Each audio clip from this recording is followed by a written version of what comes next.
cukup tuku wulung. Pateni aku timbang aku pilono kaya ngene. Iya. Pateni aku. Kowe njaluk mati sotane tunggul wulung. Kelakon dari mati.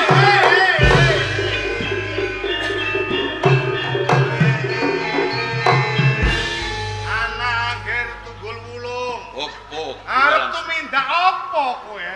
Ingin merjaya dateng Senopati Glagling ning Kasultanan Demak Bintoro. Tumenggung Prabu Semi. Prabu Semi arep tok pateni. Nanging kenging menapa? Panjenengan nyandhek menapa keng dados lekas kula pengen merjaya dateng Tumenggung. Apa sebabe nganti aku nyandhek karo kowe?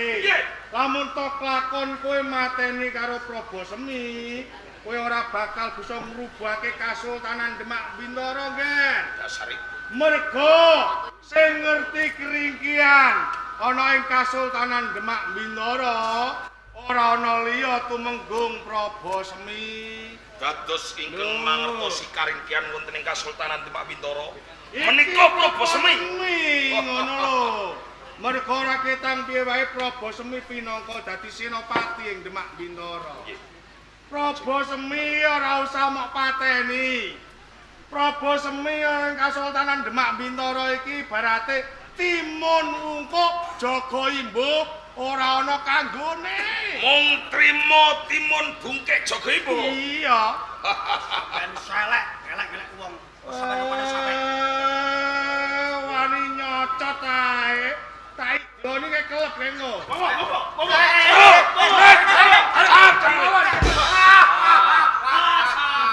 Biar kowe. Piye rasane asin? Asin apa? Lajeng kados pundi Bapak? Nah, carane Prabu Semi iki dilebokke ning pakunjaran.